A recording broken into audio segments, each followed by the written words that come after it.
Torah and science, Rav Mizrahi shows something amazing. He shows something called Torah codes, which is hidden mathematical secrets in the Torah of all information that exists, past, present, and future. We just need to know what we're looking for. Now, we got the Torah 3,300 years ago, approximately, a little over 3,300 years ago. But Hashem gave us information in the Chamisha Chumshei Torah, the 5 books of Moses, that is relevant until the end of time. How do we know? In the Gemara Masechet Megillah, Chazal comes to Hashem and it says, Hashem, there are 55 prophets mentioned in the Tanakh. But how many prophets were there in history? We get the answer, at least 1.2 million. Double the amount of the men between the age of 20 and 60 that left Mitzrayim, which was 600,000. Double that at least, which means 1.2 million. So why are only 55 mentioned? 48 males, 7 females. What, the other 1,000,002, their Torah was not important? Hashem gives us an answer. Their prophecy, these prophets, was only relevant to their generation. Which means that the Torah that we have, the Tanakh that we have, of course the 5 books of Moses is part of the Tanakh, but the rest of the 19 books, so total of 24 books, Hashem is clearly telling us, is relevant forever. Anything that's mentioned, every letter, every dot, every nikud, every sentence, everything is relevant for eternity. So anyone that has a crazy excuse to drive on Shabbat to Beit Knesset saying, no, Moses didn't have a car, that's why he didn't drive on Shabbat. And the excuses the conservative and the reform make up for themselves to drive on Shabbat to Beit Knesset. There's no such thing. Everything that's written in the Torah is relevant to you. It's relevant to you, it's relevant to you, it's relevant to everyone. Hashem knew you're going to exist when He wrote the Torah. So in this Torah, He also gave us a prophecy, He also gave us a promise. That after we make many, many sins, He's going to send us to the 4 corners of the world.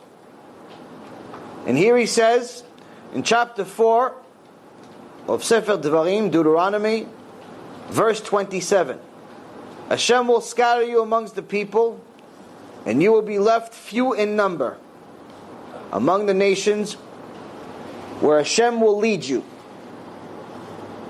There you will serve gods,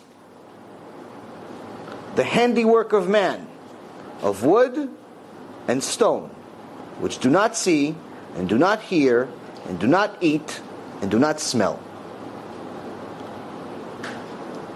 So He's telling us that not only are we sinners, and because we're sinners, He's going to scatter us amongst the whole world, but we're going to become worse even. After He scatters us, instead of doing tshuva like a normal person, we get worse. What do? We start doing idol worship. But specific type of idol worship. Man-made idol worship is not just, it's already existed since the time of Abraham. But He's mentioning a specific type of idol worship. The God of wood and of stone. Wood should sound familiar to everyone. The cross is wood. Every Christian, Catholic, they always have these crosses. That's their sign. False god of wood. After that, the god of stone. What false religion is the god of stone? Mecca, Islam. Why? You go to Mecca, there Jerusalem is Mecca. What's in Mecca? It's a big, giant, square stone they all worship. They'll pray to it in that direction. So this is nice. It's literal Torah. But maybe he's talking about a different wood. Well, just because it's similar to the cross, just because it's similar to the Mecca, doesn't necessarily mean it's that. That's his translation. Why would you believe it? Because Ishtabach Shemo La'al, Hashem is very perfect. using Torah codes, which in essence means they're using mathematical equations to have skips between letters to find words hidden within the words within the paragraph. But it has to be an equal mathematical skip. So for example, if you want to find the word, let's say house, and I'll just do it in English just for argument's sake, but you want to find the word house anytime it appears in the Torah, other than the literal, then it would look for the H, and then the O, and then the U, and then the S, and then the E, but each one, the space between the H and the O, and the O, and the U, and the U, and the S, and the S, and the E, has to be equal. Meaning if the space between H and O is 50 letters, then O and U also has to be 50 letters.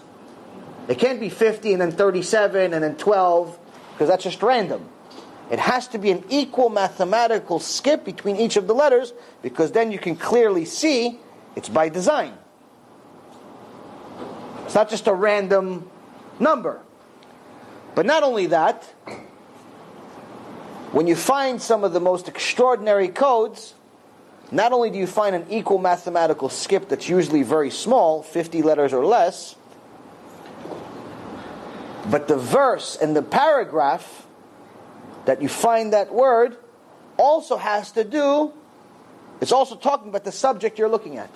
So for example, the Shoah, the Holocaust, the horrible Holocaust, you'll find every single word relevant to the Holocaust, whether it's Yimach Shemo v'Zichro Hitler, or his helpers, his generals, or the gas chambers,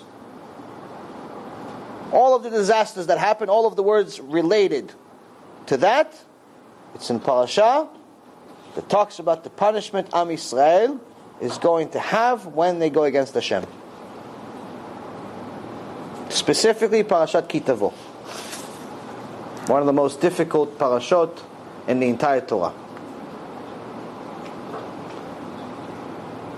Am Yisrael doesn't have a free choice to do whatever they want. They have choice. Meaning that if you do what Hashem says, you get reward, endless reward. If you don't do, there's punishment. It's not just nothing. So, now we have in this verse, we have a Torah code. First word of this verse in Hebrew is ve'efitz, which means Hashem will scatter. Ve'efitz, you find the letter Hey. Second letter of that word is Hey. You skip 50 letters, you get to the word etchem. Letter Chaf. Skip 50 letters, you get to the word Yishmeun. Letter Mem. What does it spell? Mecca. As we said, it's Islam. Again, in the same sentence that talks about the God of wood and the God of stone, we found who the stone is. Interesting. Right after that, same word, ve'efitz, also has a yud. 50 letters, you go to the word Shama. Shama.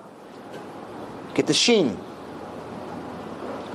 Another 50 letters, you get to the same word as in the Mecca, you find the Vav. In Ishmeun, which is Yimach Shemo v'Zichro, JC. You find his full name inside the very same verse that says who the God, the false God of stone, of wood and stone is. It's the only place in the entire Torah that you find it, and it's in the very verse that describes them literally.